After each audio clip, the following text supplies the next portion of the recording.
3, 2, 1.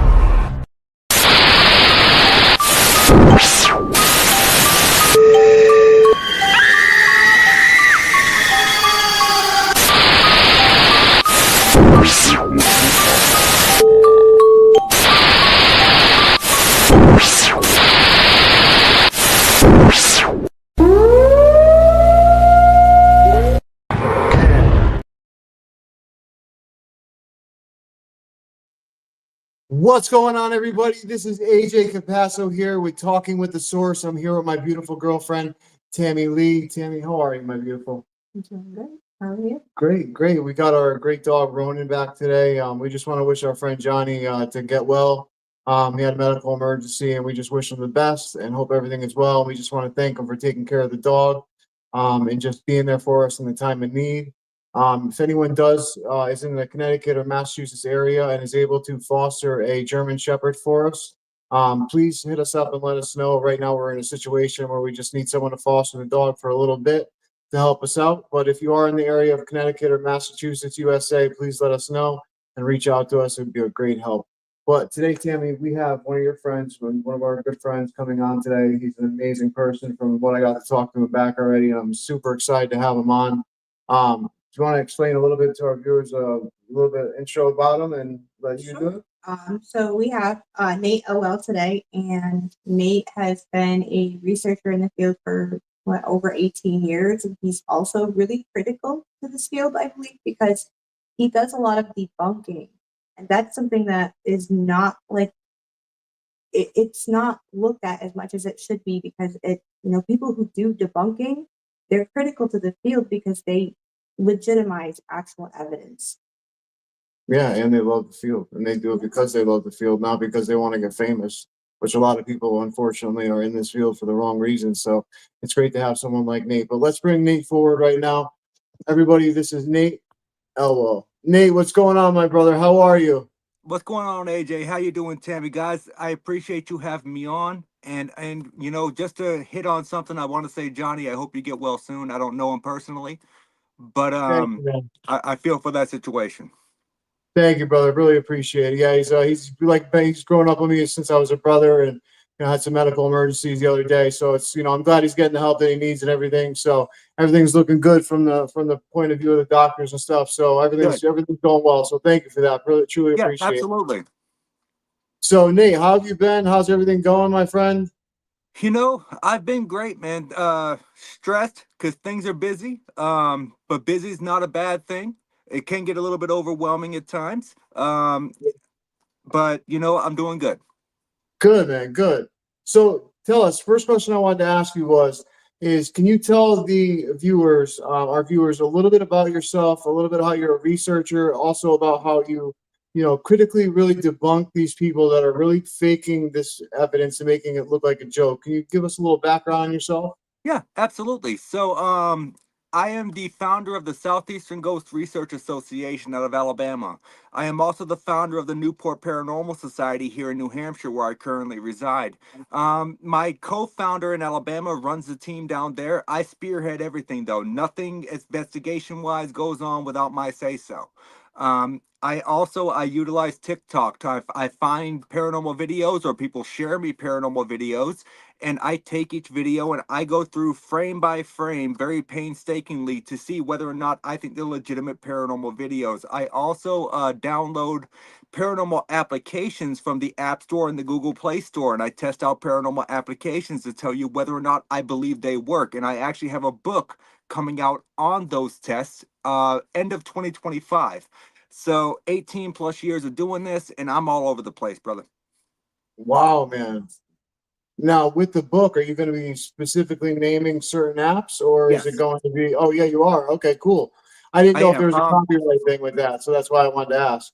So there is, but I have specifically contacted all of the app creators and told them my idea, and I have been given the go-ahead by all the app creators to release my findings as far as whether it be negative or positive.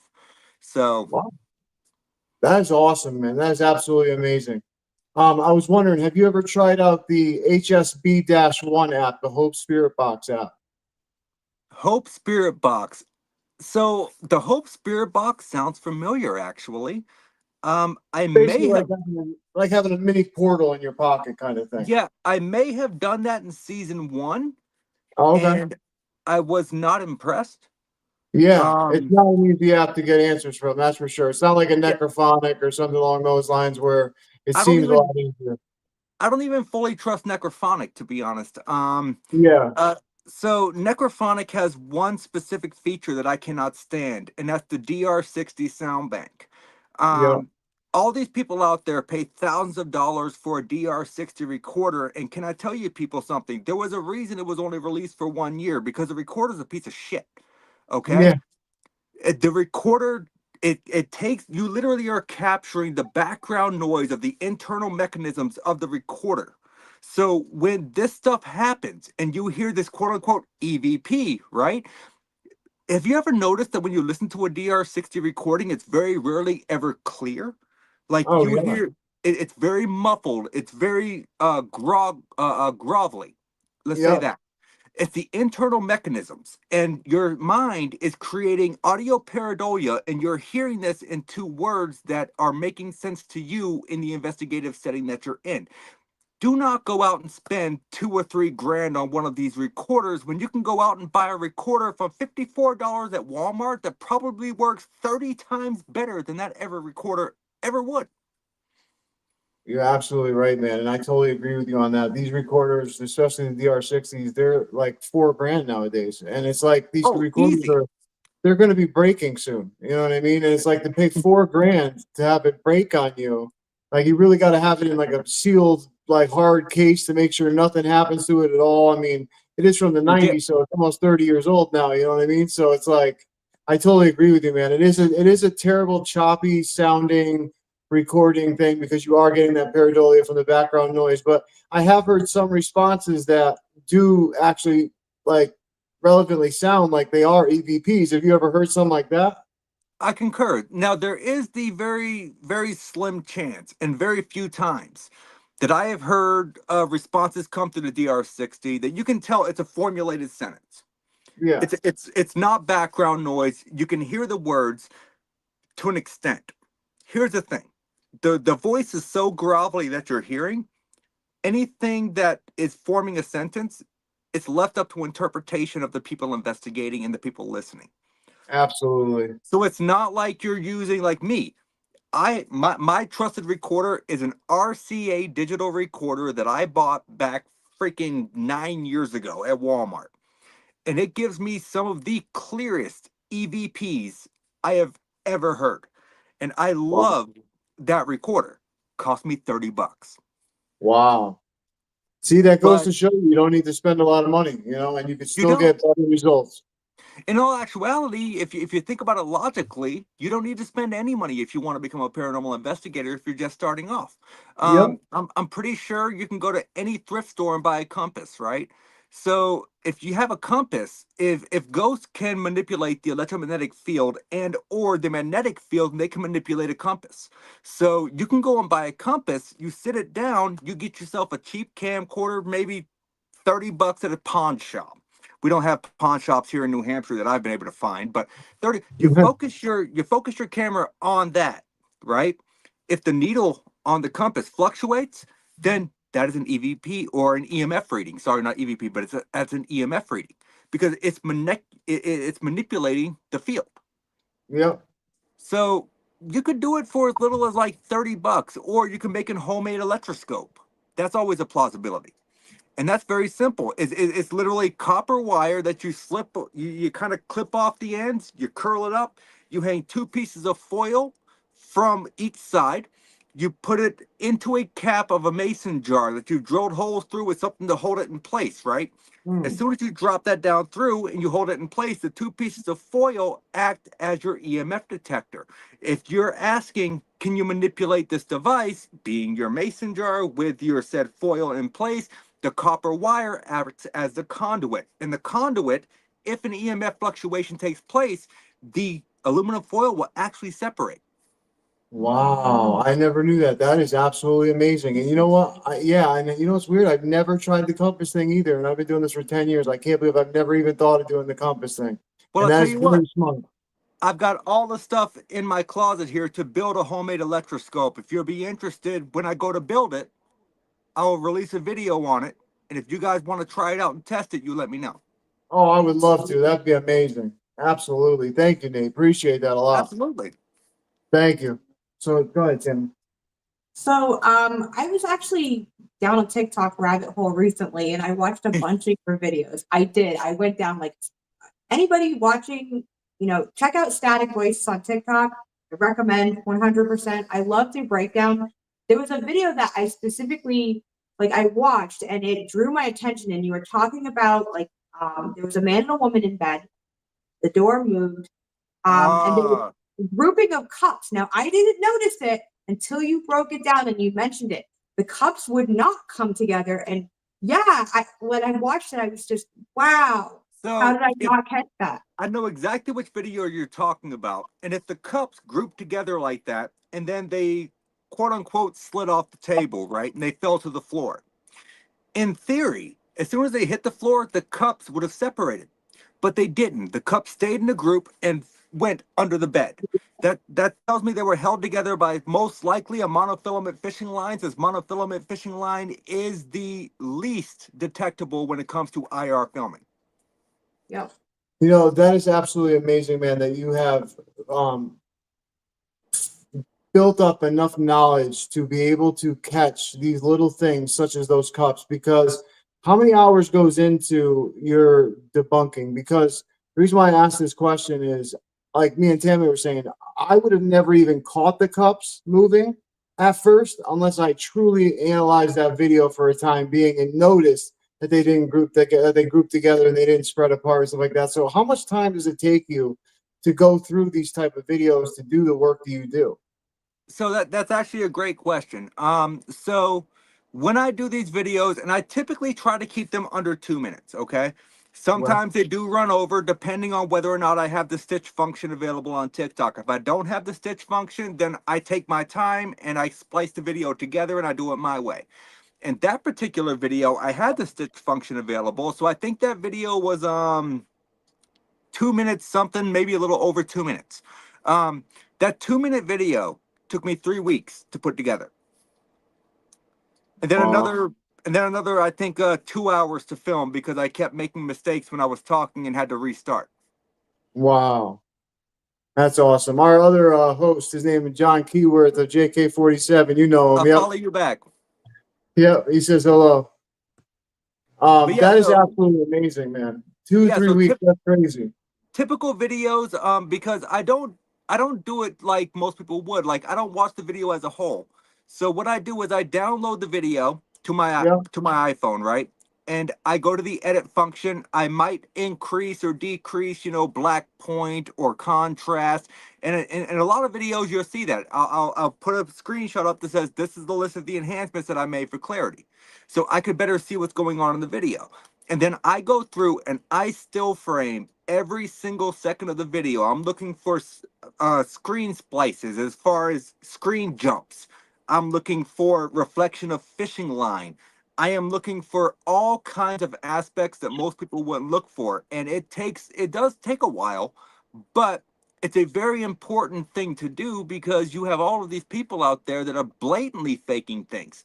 Now, the people that blatantly fake things are the ones that I want to call out. Hence the reason I've been blocked from 18 TikTok accounts. They don't like me breaking down their stuff.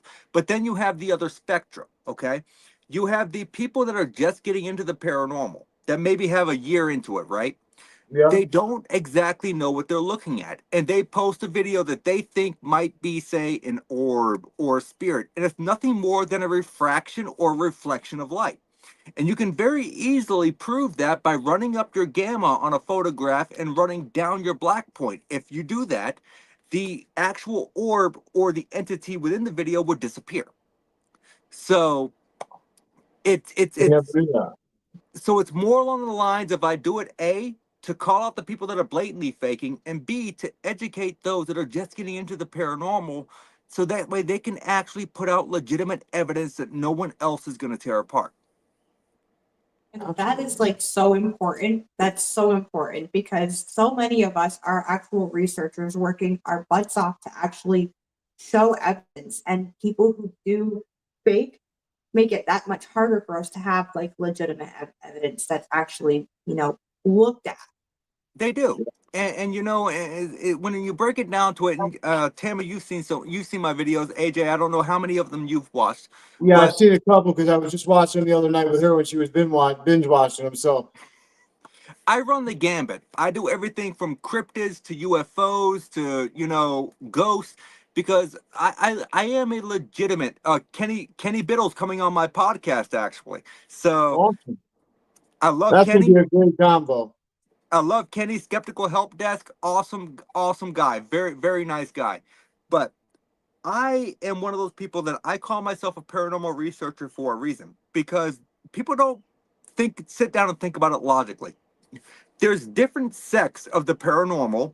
I didn't say sex, I said sects. Yeah. I have a lisp, so you have to excuse that. It's But all good. It's all good. I understood what you meant. But there's different sects of the paranormal, just as there's different sects in religion. Okay, you have your Christians, you have your Buddhists, you have all this, right? In the paranormal, you have your ghost hunters, you have your ufologists, you have your cryptozoologists. I study every aspect. I have probably 96 to 100 books in my paranormal library, ranging from UFOs to spontaneous human combustion, which is something that most people don't even know about these days. Yeah, that's So an amazing one. That's a I crazy. research all aspects of the paranormal, and that's where I feel like my research plays a critical key into what I do as far as going through these videos. Because I've had people comment and say, well, who are you to say whether or not this is real or not? You know what? That's fine. Who am I? That's why at the end of every video, I say what I'm showing you is my opinion. Yeah. What's yours? Because I want the different opinions. Because you know what? There has been a point in time, and there's two videos in particular that I can think of that people have said, "Hey, I've seen this video, and this is what it actually was." And when I went back and I did the research and I looked at it, they were 100 right. I'm not always Yeah. right. Yeah. No, absolutely. You know what though? I think that that's one major part of just life in general nowadays is that people can't take other people's perspectives anymore without getting offended. And especially in Right. this field, there's a lot of ego, and There people don't is. want to drop that pride and ego in this field, man. And it's like we want to compete against each other. It's like, why are we doing that? If we work together, the things we can accomplish is just going to be astronomical. You know what I mean? And But instead, we you're get right. this type of stuff. You're right, and that's the issue. Is a lot of the people in the field don't understand the concept of coming together and working together for the same common goal. Here's the Right. deal. The paranormal will always be a pseudoscience. We cannot take the paranormal and put it into a scientifically controlled environment and run an if then hypothesis on multiple aspects and expect expected results, because it always happens when it wants to happen. It's always different. This is why the paranormal is not an accredited nor accepted form of science, because you cannot do that. You can't put it into that scientific environment and run these tests with repeated Yeah. results. Yeah. Yeah, that was one of the biggest things with the research when they started to research paranormal activities, that they couldn't control it in the laboratory. So they were like, "Ah, well, we can't reproduce it, so it doesn't mean that it's real," basically, and they just let it go. And I think that that's a stupid thing to do in a way, but also in a scientific aspect, as a scientist, I understand where they were coming from. But I think with all of the well-known documented cases now, and like the well-known people of coming forward and having experiences, there has to be something going on. You know what I mean? No, So it's absolutely. just amazing. Absolutely. I mean, if you go back and you look at it, when it dates back to the times of, say, Harry Houdini. Yep. Harry Houdini, if you don't, people who are watching, I'm sure they've heard of him. They know he's a magician. But what they probably don't know is Harry Houdini was involved in the paranormal. He was a very avid debunker. He was one of the people who disproved the Fox sisters. He was also one of the people who disproved the fact that the ectoplasm coming out of the mouth in those old school photographs where it took several minutes to develop, right? He was the one who discovered that they were using cheesecloth to make the ectoplasm come out of their mouths. So See, I didn't know that about Houdini. That's really great knowledge, man. I appreciate you telling me that. That's awesome. yeah, I mean, like I said, man, I love what I do. Yeah. Now, question for 1 second, Danny, before I know I'm fascinated by this real quick. I apologize to cut you off. But I have to ask you this, man. See, for me, for my research, I also look into like neuroscience, quantum mechanics, quantum physics, stuff like Love it. that. Love it. So, do you also study it as well? I've looked into it, and I do believe so. Here's my thing. So when it comes to quantum mechanics and time frames and stuff, right? Yeah. I am not so sure that what we are seeing whenever we are filming at a location is an actual ghost. What is the plausibility that you are in the perfect spot at the perfect time with the perfect circumstances to capture someone from another time frame on your camera or Yeah. on film? You might be sitting there talking to a ghost that you think is a ghost, and guess what? That same person might be in that same location on a different time frame trying to contact you. Yeah. Yep. We've actually talked about stuff like that. Yeah. And if you go by I always get the names backwards, but the Degrassi guy, let's go with Degrassi, the astrophysicist, right? Yep. If you go by his theory, there's multiple time frames that are multi-layered. Yep. So if the circumstances are perfect, those time frames can cross over.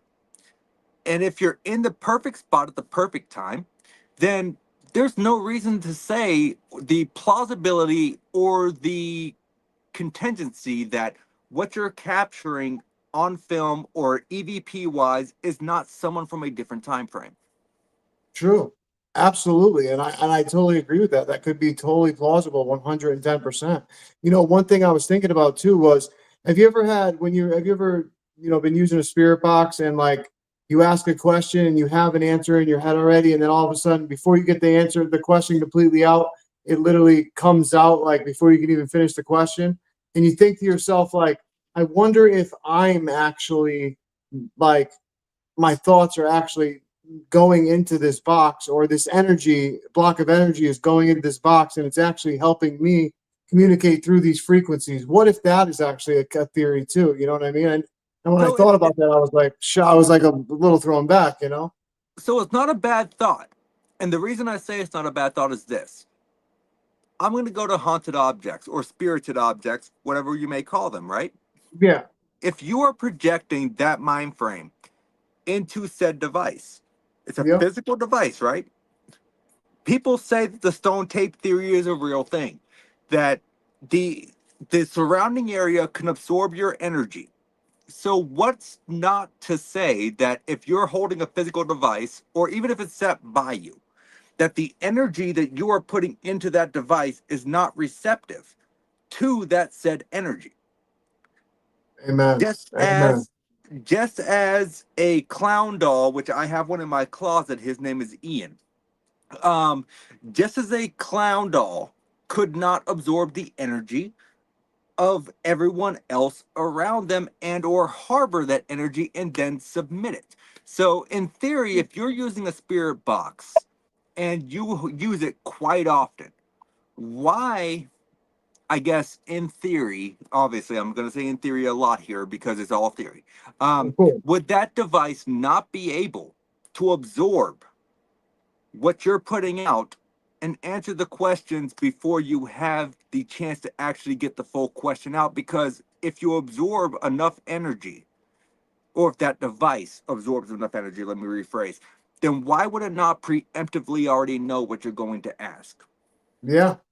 No, absolutely. And I totally agree with that. Like John said in the comments, he said Tesla was also amazing. And going to what Was Tesla said, if you want to find the secrets of the universe, study vibration, frequency, and energy. And I believe that obviously we're giving off a frequency, a vibration, and energy.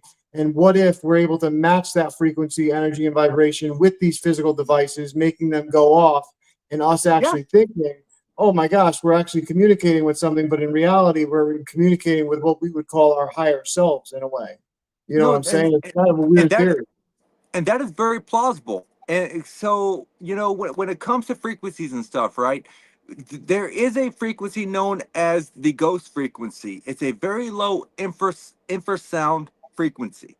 So you have all of these ghost hunters recently going into locations using a low frequency pump, or an EM pump or whatever you want to call it. And they're pumping all these frequencies into that location with the intent to formulate responses, right? Here's the thing.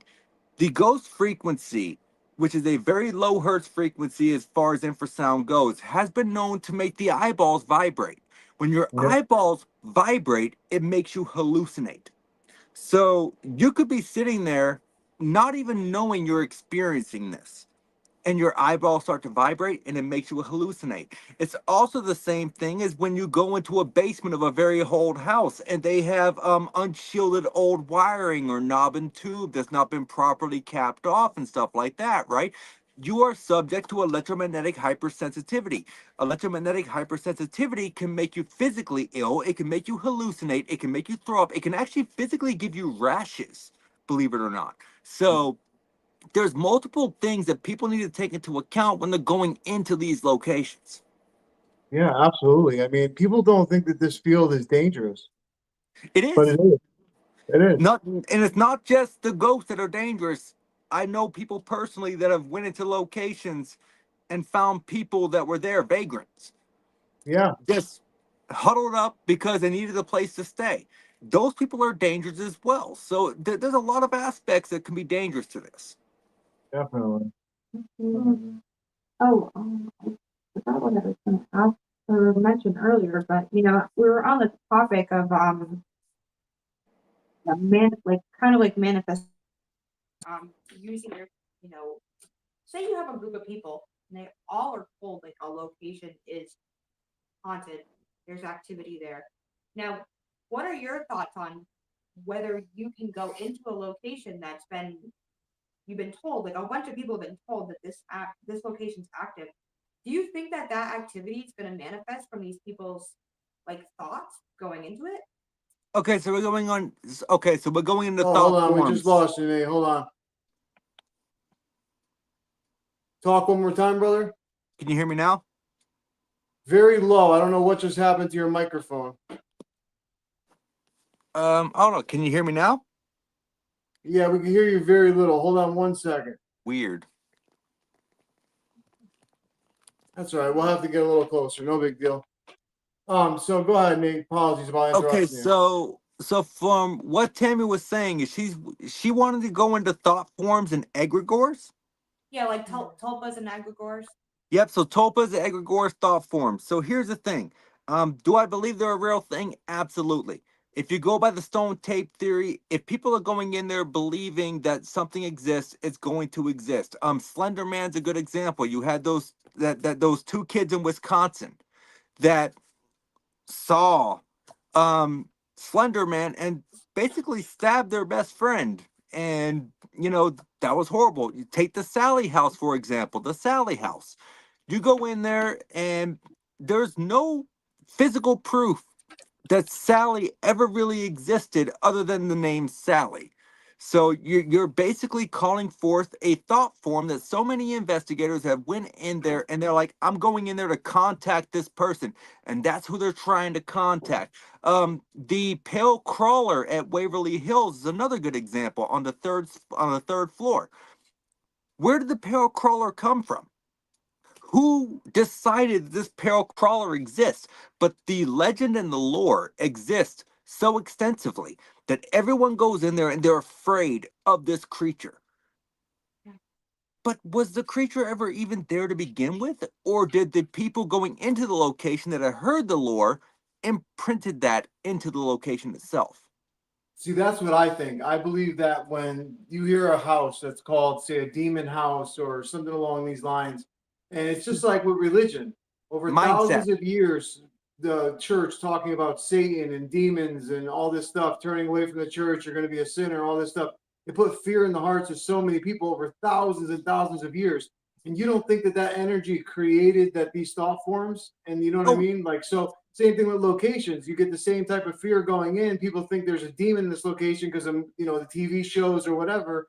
thousands of people go in this location, all of a sudden that thought form starts to manifest, get Yep. conscious, and becomes an actual being that now you're battling, basically, in a way. Yes, So it's like it becomes a metaphysical being on a physical format is what it becomes. Because if you're going off of the stone tape theory, every single person that goes into that building is putting in energy into that atmosphere, and the building is going to absorb that.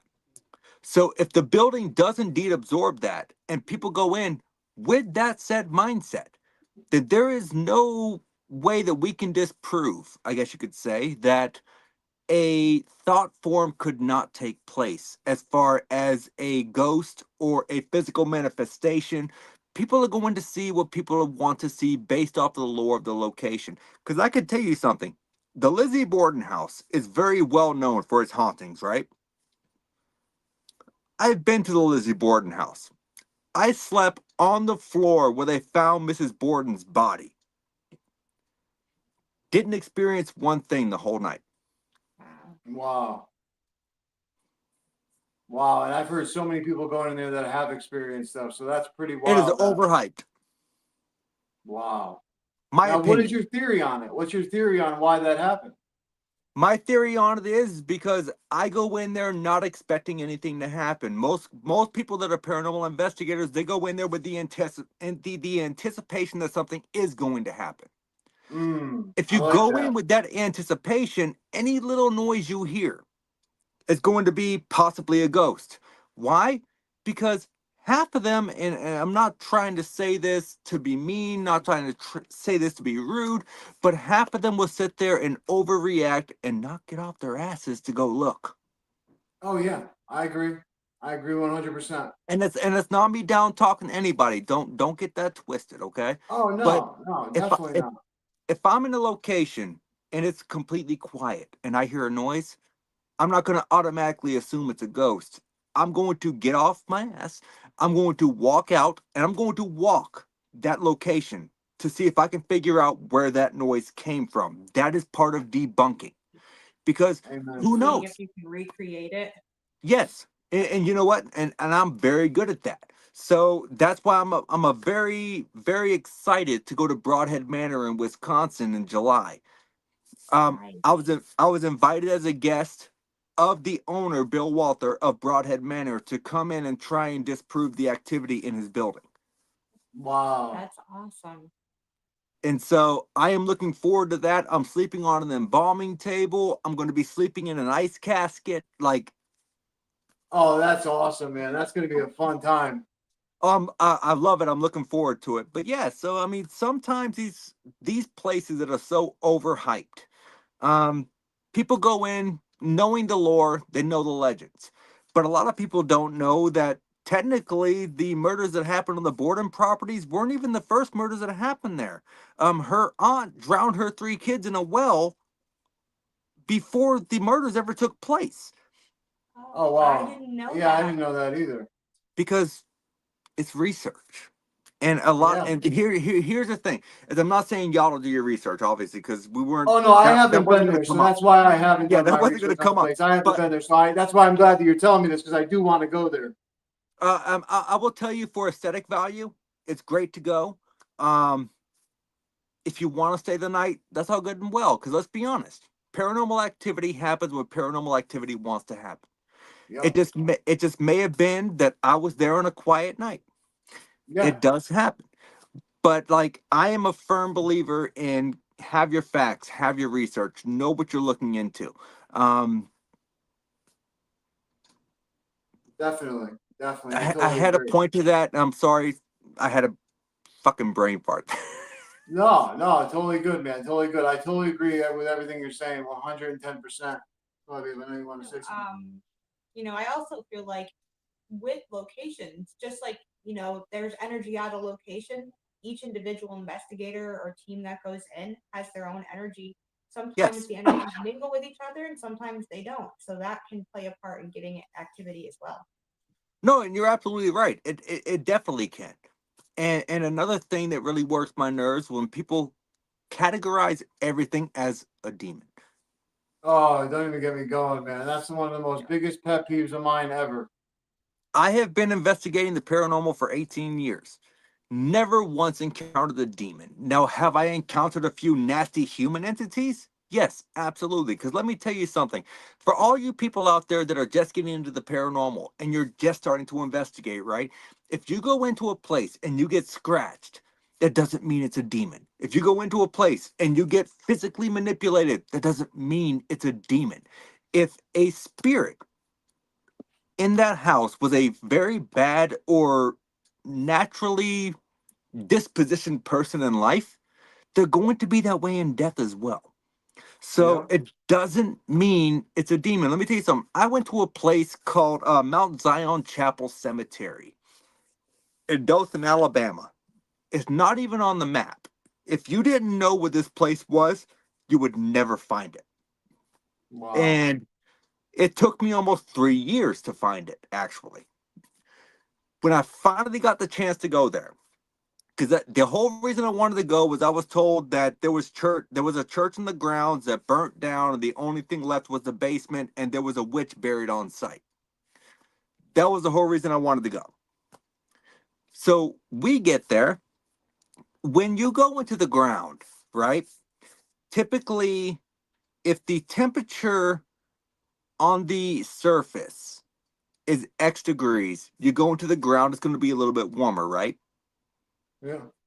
It became colder by almost 20 degrees when I went into that cemetery. Like when I Oh, went down wow. to the basement, it went from 78 degrees down to 58 in the Oh, basement, man. which makes That's a no jump. sense to me. So we finally find the witch's grave, which is actually enclosed by a fence. And we go over there. I'm doing EVP work. Now, we did catch some EVP that night that was quite interesting. But the main thing I want to focus on is the fact that I felt a burning on my calf. And when I lifted up my pants, I had teeth marks embedded on my calf. Oh, wow. Do I think that was a demon? No. No. It was something that just wanted me out of their space. Yeah. And so I really wish paranormal investigators would quit throwing around the word demon.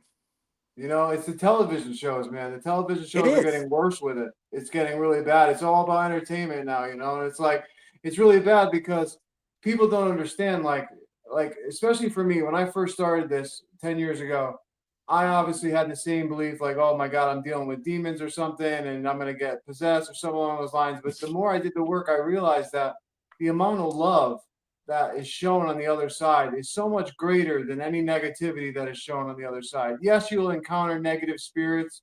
You're going to Yeah, encounter those you will. asshole spirits, but most of the time you're going to encounter some loving spirits or spirits that want help. Yeah, most of them just want a voice to talk. They Yeah. they want the help to cross over because they don't want to be where they are. Yeah. And I'm no psychic. My girlfriend claims I have abilities because I can sometimes go to sleep and I dream things before they happen, which I guess is an ability, is precognition. But I don't claim to have psychic abilities, okay, at all. But I do know people like Thomas Patrick Gormley, good example. I love Thomas Yeah. Gormley to death. He's a great guy. And if I ever encounter a case that I need a spirit that I think needs to be moved forward to the light, that's who I'm going to contact. Yeah. Yeah. I've had the opportunity to work with him. He was really great to work with. Oh, he's amazing. Like I love him to death. He's a good friend of mine. I will tell you a funny story though. When we went to investigate the USS Salem, and what town is that in Massachusetts? Quincy. I pronounced that wrong. I know the Massachusetts people say Quincy. It doesn't have a Z.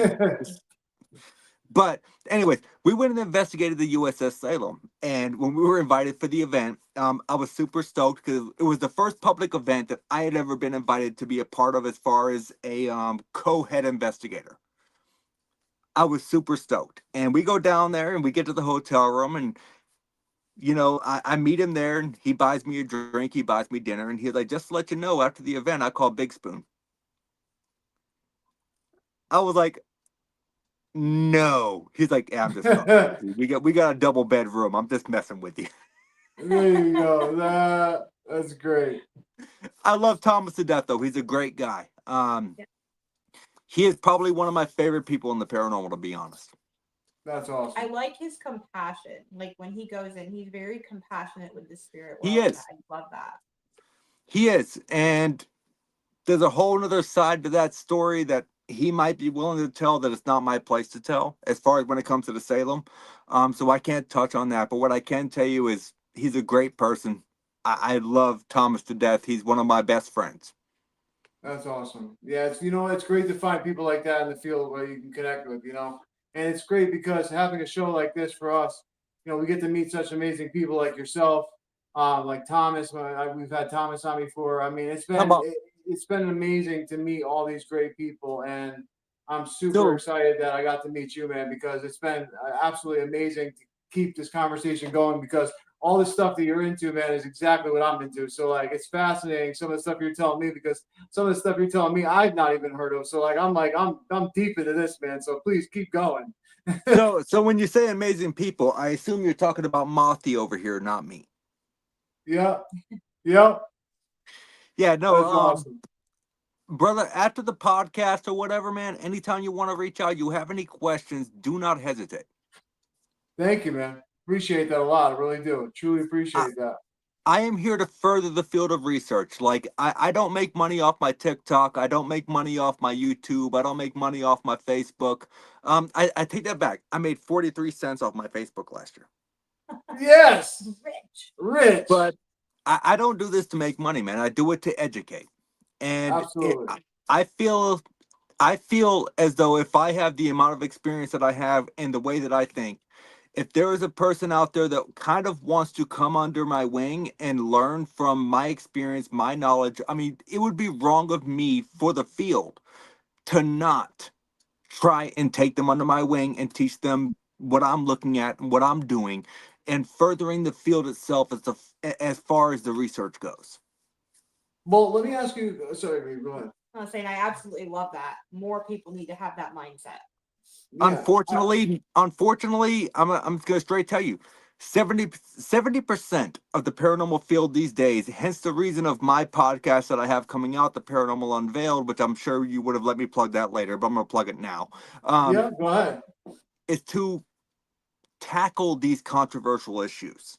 So it's not going to be your normal Paracast. It's going to be, I'm going to have some lighthearted conversations, but we're also going to have some very deep discussions and get to the bottom of the paranormal animosity that goes on these days. Absolutely, absolutely. Now, I wanted to ask, have you ever thought of doing like say a class for beginner paranormal people, to get together and like, do events like that to help people, understand the paranormal in the way that you understand it? Because I feel like if people are learning from someone like yourself that has such great knowledge behind what they're doing and the passion behind it and not the ego that everybody has, I feel like that people would really truly benefit from what you're giving them, not just on TikTok and on social media, but in person as well. Have you ever thought about doing stuff like that? So I have but here's the thing is you have so many people out there that are so hyped up on themselves that most of them would not actually come into the said class, right? And drop everything that they think that they know to True. learn. They would come in so hard-headed, and don't get me wrong, I don't mind hard-headed. I'm good with a good clash. It doesn't bother me whatsoever. Because when I prove you wrong and I tell you, hey, this is how it is, and I can prove it, and you have to sit down, then maybe you'll be a little bit more humble. Yeah. But I have thought about it, but so many people are so stuck in their mindsets and their ways that they don't want to look at alternative ways that they could better themselves as an investigator and better the field as a whole.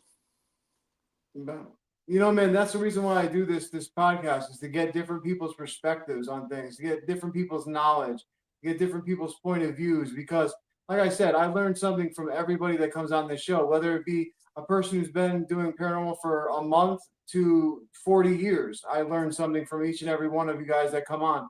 And like There today, is I've learned so much that I didn't know that, I can't even believe I didn't know it. You know what I mean? Like it really shocked me there's so much. So I appreciate it. and I've been doing this, as I said, for 18 plus years.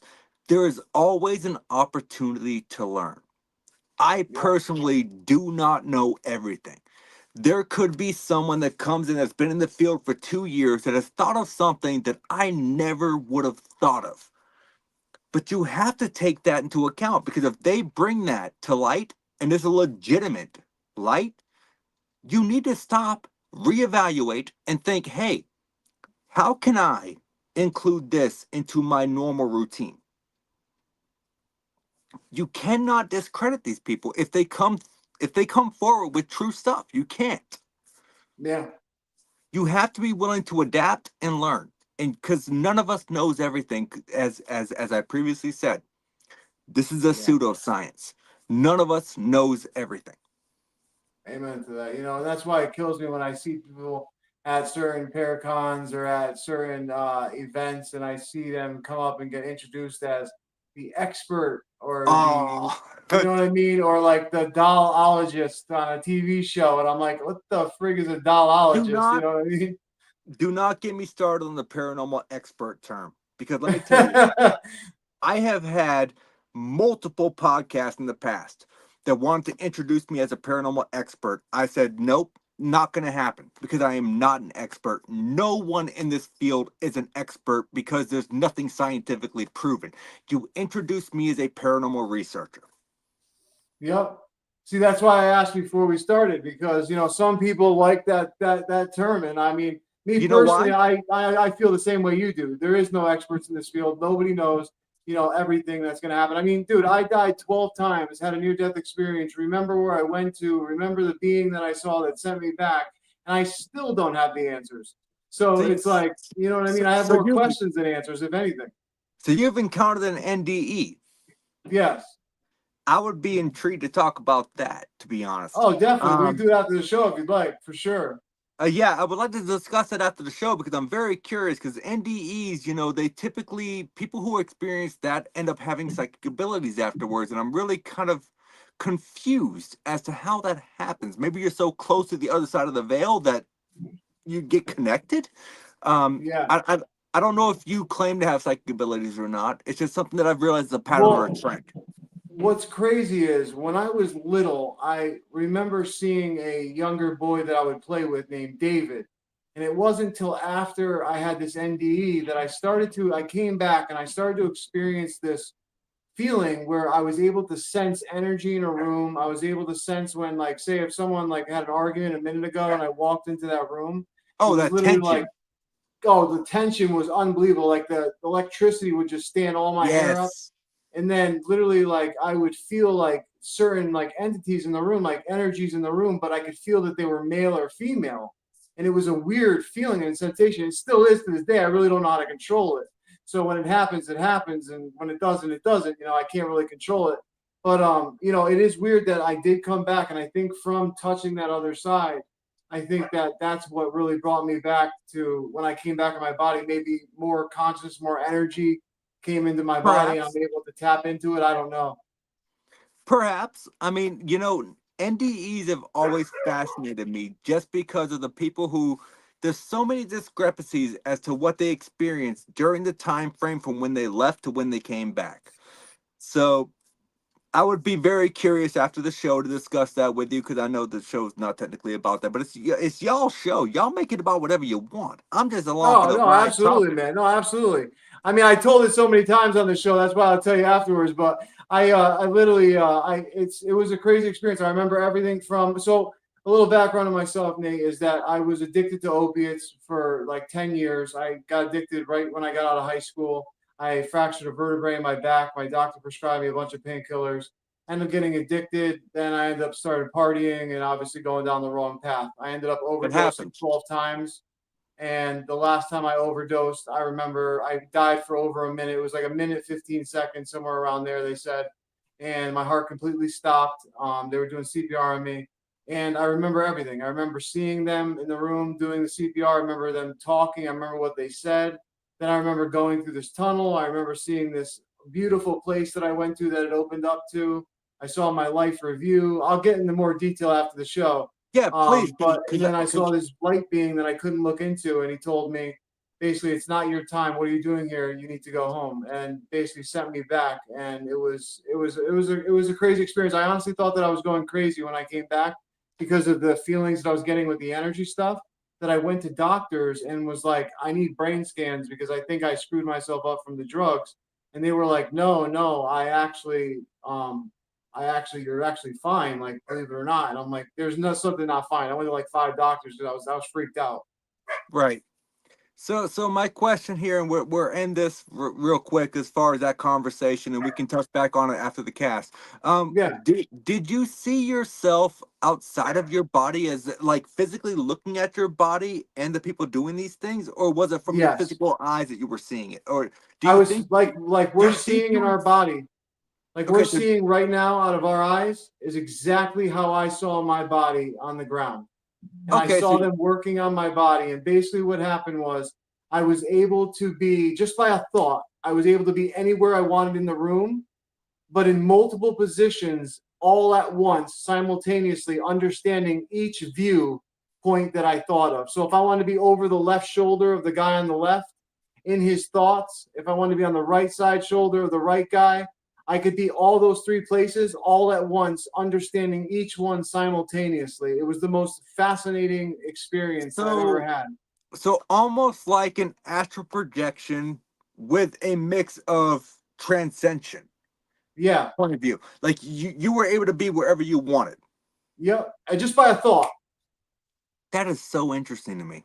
Yeah, it's wild, man. Just by a thought, anything I could think of would just happen, and it was wild. It really was. I mean, then I went through this what I would consider like a tunnel. It was like a hyperspace tunnel, and I'll just tell the story now.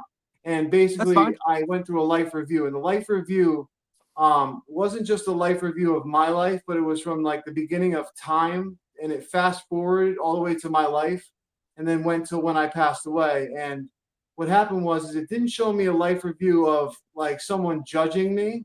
It showed me a life review through the people. Only thing it showed me was the people that I hurt when I was younger, a little kid, all the way till when I died.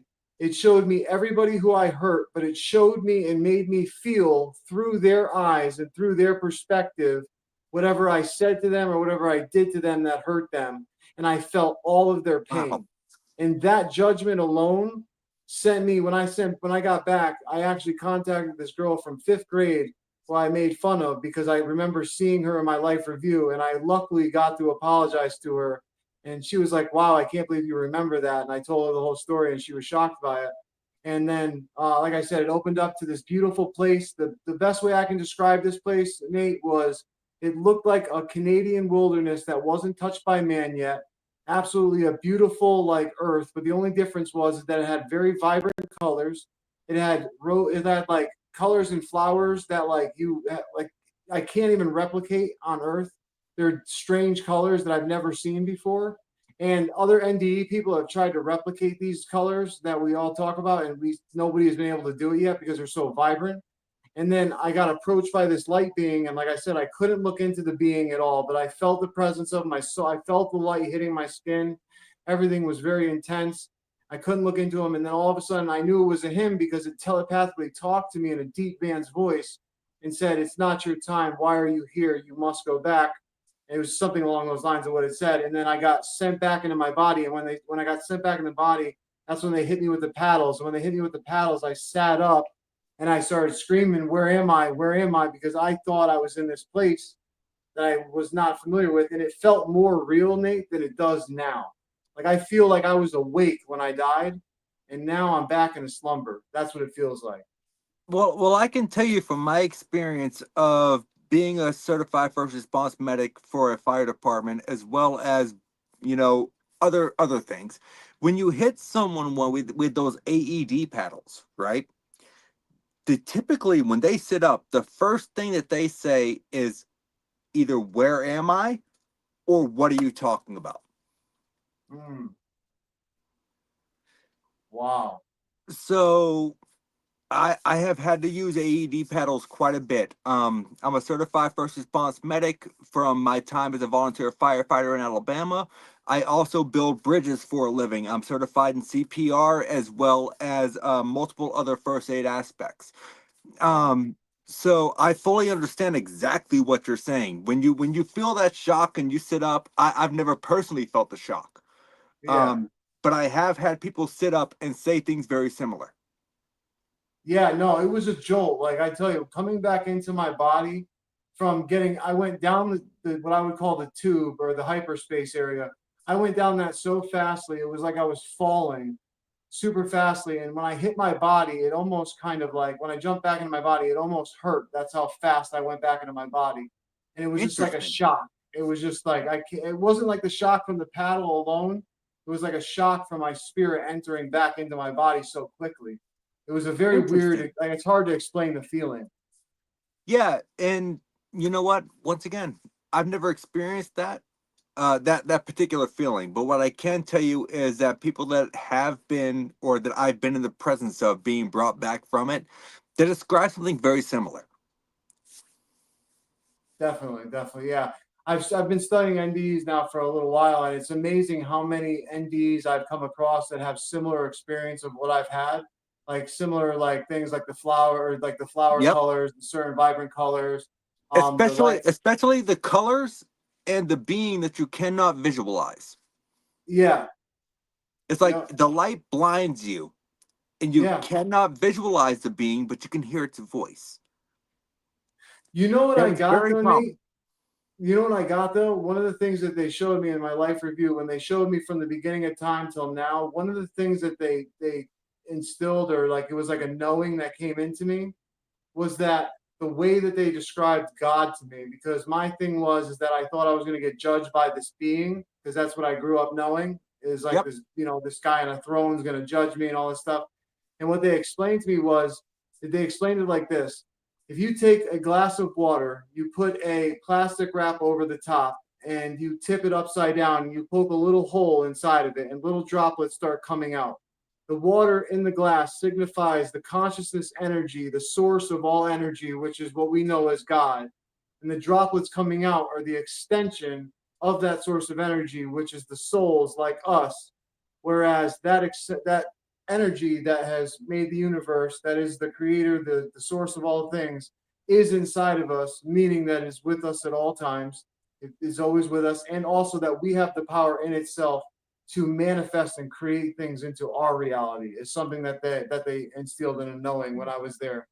Yeah, and that makes complete sense. And if you wanted to get into a religious aspect, we can do that another episode maybe.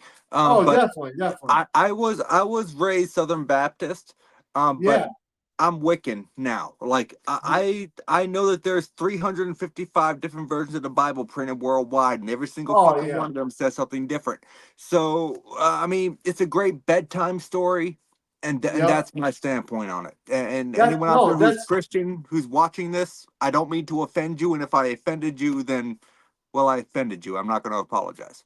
hey, listen, you don't need to apologize because our show is all about being who you are, man. Now, I'm gonna be honest with you, man. I was a Christian. I even was a reborn Christian for a while.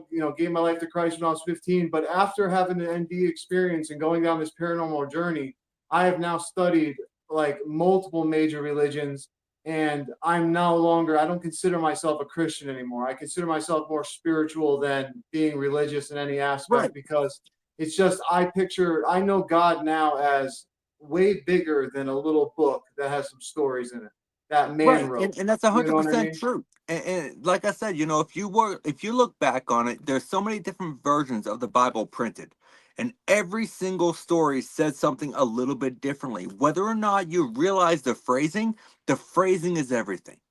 Yeah, And people don't take the time to stop and think, "Hey, I read the New King James version, so I know everything about the Bible." But did you read the other version? Because if it's yeah, worded, the Bible is nothing more than the word of God, quote unquote, as interpreted by man. yeah. Man makes mistakes as the way that they interpret things. So, my standpoint Exactly. on that. Exactly, you know, and I believe in every sacred text there is uninterpreted things that shouldn't have been interpreted the way they were. I mean, look Agree. at Islam, for example. The media has turned Islam into this weapon because of the radicals that are interpreting it in the wrong way. And be honest, I studied Islam with a person who is really into Islam, and I tell you what, it was one of the most respectful traditional religions I've ever had the chance of studying with them. And I thought it was absolutely amazing. And when I found out that these radicals are interpreting these things crazily and the media is taking it and making it weaponized towards all of us Americans and making us think differently on people, I'm like, wow, for thousands of years, this religious aspect has been tearing us and dividing us apart when we should be looking more at our relationship spiritually with everything around us instead of just a religious, this way or no way. You know what I mean? Yeah, no, I agree with you 100%. And I'm gonna be honest with you, Tammy, AJ, I apologize. I don't know how this got turned into a philosophical religious conversation. Oh, that was my fault, probably, brother. So I apologize about that. No, you're good. Just wanted to apologize ahead of time. That's all. No, no, not at all, not at all. But babe, go ahead and ask a question. Sorry, Oh. I put you on the spot. No. I'm listening to you guys, and I'm thinking it's crazy because I grew up in a Southern Baptist household as well, and it's funny that I lean more towards witchy aspects myself.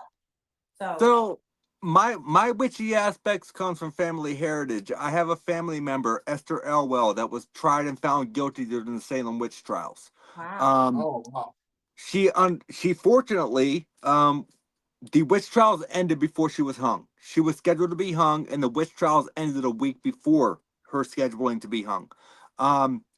Here's the thing: I don't know where she died. I don't know where she died at. As soon as the witch trials ended, all traces of her are lost. No one can find anything. Wow. But I have on my phone the official screenshots and or court laminations of her arrest warrant, as well as her arresting report. So I Wow. know for a fact it happened. But where she went after the witch trials, no one knows. No one knows where her grave is. No one knows where she was buried. No one knows when she died. Now, one question I wanted to ask you, because you do so much research and I love it, is I wanted to ask you, for everyone that is getting into this field and people that are still beginners in this field, what would you suggest to them to go out and, like, what would you use for your research if you were to recommend, say, a website or something where they can find out more about the land, about the place, about stuff? Is there anything that's free or is it all paid? So websites are a little bit difficult. Uh, the best form of research is if you're going to a public location, like say you're going to a schoolhouse or a hospital. For a good example, Medfield State Hospital here in Massachusetts. You can go there and you can walk the grounds, right? The best source of information you have in that case is the caretaker of the grounds. They're going to have the best historical accuracy that you are ever going to find compared to what you find on the internet. Now, if you're going to a cemetery, there is an app called Find a Grave. You can download the app and find a grave. Pretty much list, I would say 98% of the cemeteries in the United States. It's a great app. You could use that. But as far as the actual history, go to the town's local historical society. They're going to be able to tell you everything that you need to know with one visit. Cool. Thank you so much, brother. I appreciate that knowledge. I know a lot of people Absolutely. probably wonder that, because that's one major thing for me when I started was, how did, these researchers get so much information and research off their So land? So if I can get up for a moment, I'll be right back. I Yeah, know go we're ahead. reaching about that hour mark. I want to show you guys my folder for my Medfield State Hospital research. And I want to demonstrate to you how far I research into locations when I investigate. Okay. I'll be right back. Give me like Please take your time. Take 4 your seconds. time. So yeah, what do you think so far, babe? I mean, this is absolutely an amazing conversation. I mean, it's such a deep conversation because of his background, his research, the things that he does is just absolutely amazing, and the work that he puts behind it, I'm just shocked. That's probably my favorite aspect of this is how much Ugh. research he does do, So how knowledgeable he is. Look at that. Oh my God. Wow. This is all of the property history, and if you notice, I have tabulatures in here. This is all of my property history from Medfield State Hospital from 1919 until the year it closed in 2008. Wow. I have patient records, I have doctor records, I have property tax records. Wow, man. That is That's awesome. research right That there. is some research right there. Yeah, that is some This awesome research. this should be the basis for how every paranormal team does their research, because you go in with full knowledge of what you're getting into. Yep. But that's just my opinion. Everyone No, does things I different. totally agree. I totally agree. And that's why I asked you about doing those, classes and stuff, but I understand where you're coming from before about the classes.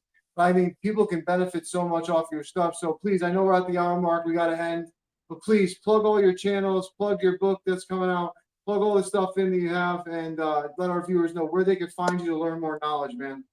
You know what? If you want to find me, you can find me on TikTok at Static Voices. You can find me on YouTube at Static Voices. You can find me on Facebook at Nathaniel Elwell. You can find me on Instagram, which I really don't use, at Nate Elwell. Guys, like, I don't really like to plug my stuff because I'm not in this to make money. But if you want me to plug, I'll plug. My book is going to be out, hopefully, I'm thinking fall of 2025. Cool. When the book comes out, it's going to be called Downloading for the Dead: Investigating Paranormal Applications. And you guys, if you want, I'll send you a signed copy for free. Oh, dude, that'd be amazing, man. I'd love to check it out for sure. Oh, 100%, man. Thank you. Absolutely. I'm excited for that, man. That book is going to be amazing because with the conversation we had now, we definitely have to have you on again, Nate, because we got to go. I want to go over some videos next time with you, with the viewers and stuff, and really break down some things and I'm here for get it. going, man. Because I tell you, you have so much knowledge, dude. I can't thank you enough for coming on, man, for real. No, you know what? Do not thank me. I thank you guys for having me on the podcast. Oh, please, it's nothing, man. It's been an honor, and I love our conversation, man.